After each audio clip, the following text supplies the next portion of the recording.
get into this kind of approach for our programming side, right? So we think what we need, and based on that we will write or we will learn the programming, right? And one thing that we need to just keep in mind is, since we are not that fluent programmers at this point of time, you might need to spend a few extra hours during this course of Visualforce and Effects. So these are two programming languages. I'll just tell you about those. So I do not know, how much time you guys have been spending on your Salesforce in the last 1 month or so, but in coming sessions you will need to spend a little extra time, right? So that is it. Okay. So that's it. Let us start with things.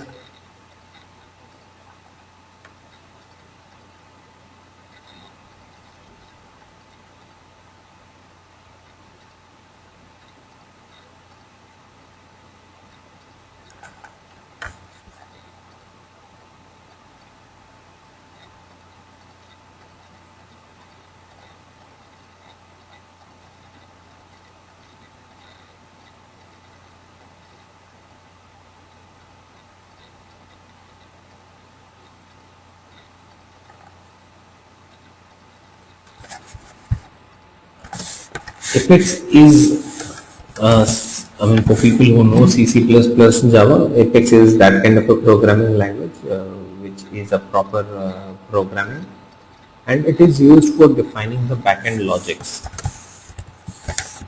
Okay, logics means, let's say, when you are creating a record, at the time of creating the record, you do not want you want certain logics to work in the backend. Before the record gets created, you want to check what is the amount which you have entered. Based on that, you want to perform some logic. So that is what Apex can do, right? So any logics that you want to work in the backend, those will be designed using Apex. Any front-end interface that you want to design for your users, that will be designed using Visualforce. So there are two things only: either you are designing the interface, or you will be putting logics in the backend, right? So that is what we will learn in our Visualforce and Apex. All right.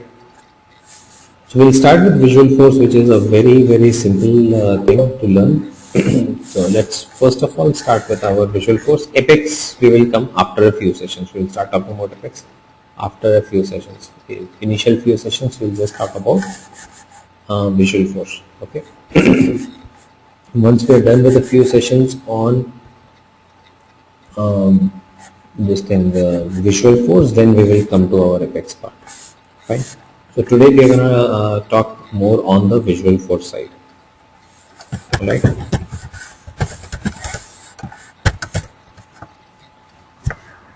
So as I said, this is a language. Okay, very simple language.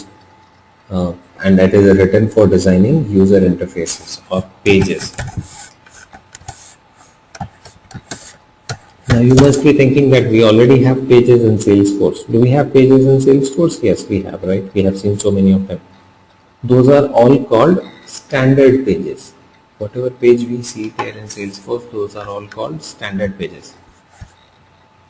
When you go click on an object, click on a record. So this is a standard page. You click on a record. This is again a standard page. So these are all standard pages. Okay. Now the other thing that we can have here is a custom page. Remember standard custom concept that we always have in Salesforce. Standard object, custom object, standard profile, custom profile. Same way, standard page, custom page. Okay. So the custom page that we will design can be done using Visualforce. Okay. So just try and understand how to create a new page first of all. It's very simple. Before you can create a page, before you can create something using programming, first thing you have to do is, so you'll have to remember these steps, or keep. It's not a big thing to remember, but yeah, small thing that you have to keep in mind is you have to enable development mode for a user, okay, before he can create a Visualforce page. Simple. Go and enable development mode for the user before he can create a Visualforce page. This is a simple thing that we have to do. The first thing. How will you do that? Go to the user. So user details. Where do we get the user details? Under setup. So go to setup. Go to manage users. Click on users. And go to this user. So I want Vijay to create the page. So what I need to do is I just need to go to that particular user.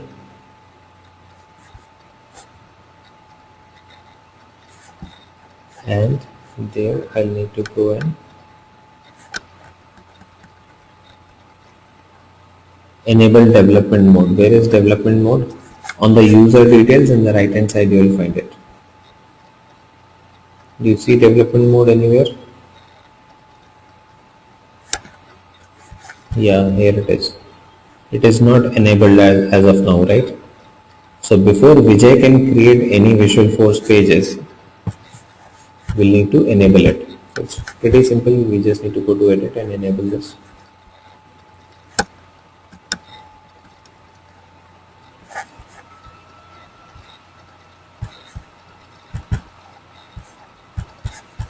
And click on save.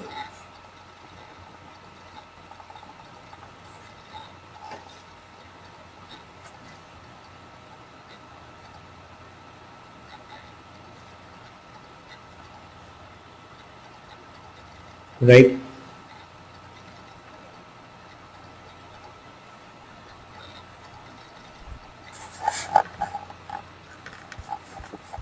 So development mode has been enabled now.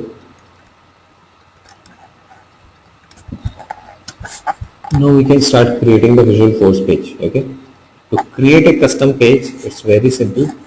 Go to the URL. Delete everything in the URL after salesforce.com/. Do you see salesforce.com/?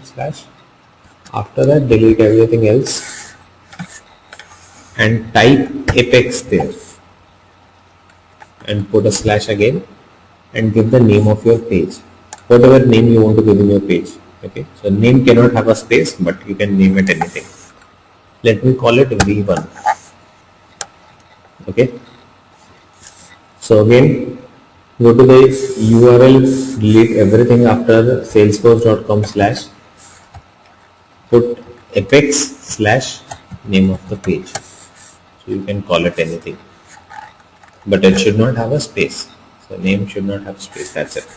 So that we understand URL cannot have a space actually. So for that reason you cannot put a space in that name. After that press enter. So this is how simple creating a Visualforce page is. Okay. Once you do this, it will show you an error.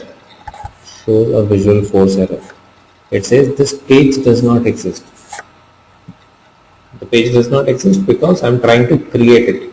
It does not exist already. I've never created it. First time I'm creating it. So in case it does not exist, you have the option of creating this. Okay.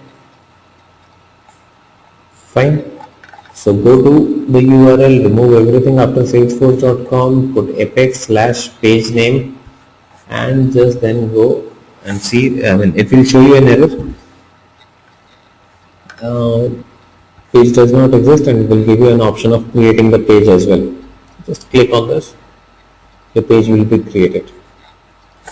So now once you click on that, your Visualforce page has been created. So this is the page. This is the content in the page. Okay. And this is the URL for this page. Fine. Now how do I change the content of the page? What is there? The content of the page can be changed using the program which is written here. Where is the program? If you scroll your mouse towards the bottom of the page or towards the bottom of the screen, you will find this page editor or the code editor. Click on this, it will